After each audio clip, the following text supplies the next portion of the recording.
Well, I want to take you back then to the scriptural basis for that. So you've referred to Matthew 18, verse 16.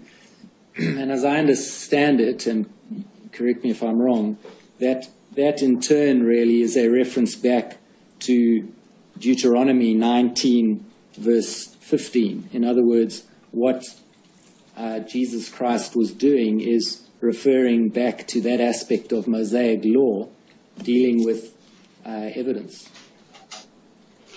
He did quote, as he often did, from the Mosaic law, but he gave it Christian application. So, but that is an element to be found in the Mosaic law as set out in Deuteronomy 19:15, is that right? It is an element that is found in both the Old Testament and the New Testament. Now, what I'm interested in is, and perhaps you can help me on this, is that why that applies to a case of sexual assault when clearly what was being addressed in the reference in Matthew that you gave us was not a question of sexual assault. Yes, if I can just clarify that a little further then. There are basic principles that the Bible highlights, and I can give you 2 Corinthians 13, verse 1.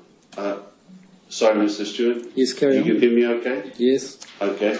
1 Timothy chapter 5, verse 19.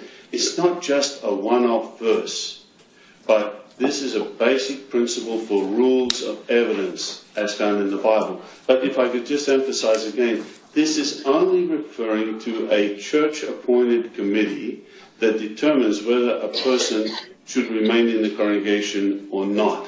The judicial system, and I'm sure if I can save the court's or the commission's time, I'm sure you're going to want to refer me back to Deuteronomy where it mentions the penalty of stoning. But what we need to remember is the laws that were given back in the nation of Israel. You had the judiciary, you had the punishment system, everything combined together. When the Christian arrangement came about, with our Lord Jesus Christ giving us direction, the Christian church does not have the authority to throw people into prison, to execute, or to do anything to them. So the judicial system in the Christian arrangement involves the spiritual cleanliness of the congregation, and the rules of evidence remain the same all the way through. Well, Mr. Jackson, that's exactly the point I want to get to. You'll be familiar, and perhaps we can go to Deuteronomy 22, 23 to 27. Deuteronomy 22, 23 to 27. Page 304. So where it said that if a man is found lying down with a woman who is the wife of another man, both of them must die together. Now, let me just preface this. I'm not addressing the question of the stoning. I'm addressing the question of evidence. The man who lay down with the woman as well as the woman. Sorry, I read that badly. Both of them must die together. The man who lay down with the woman as well as the woman. So you must remove what is bad out of Israel. Then it says, if a virgin is engaged to a man and another man happens to meet her in the city and lies down with her, you should bring them both out to the gate of that city and stone them to death. The girl, because she did not scream in the city, and the man, because he humiliated the wife of his fellow man. So you must remove what is evil from your midst. And then the next example is the one I'm particularly interested in. If, however, the man happened to meet the engaged girl in the field, and the man overpowered her and lay down with her, and the man who lay down with her is to die by himself, and you must do nothing to the girl. The girl has not committed a sin deserving of death. This case is the same as when a man attacks his fellow man and murders him, for he happened to meet her in the field, and the engaged girl screamed, but there was no one to rescue her. So the point of this last example is that there's no second witness, is there? Because the woman's in the field, she screamed, but there was no one to rescue her. Do you accept that?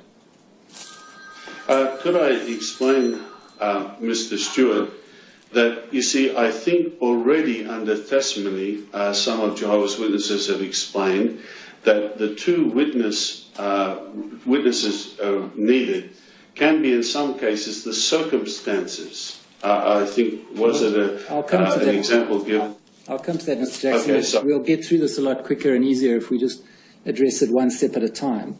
So okay. the present step... So the answer to your question? The present step is this, is that in that example you accept it's a case where there was no other witness beyond the woman herself. There was no other witness except the woman herself, but added to that were the circumstances.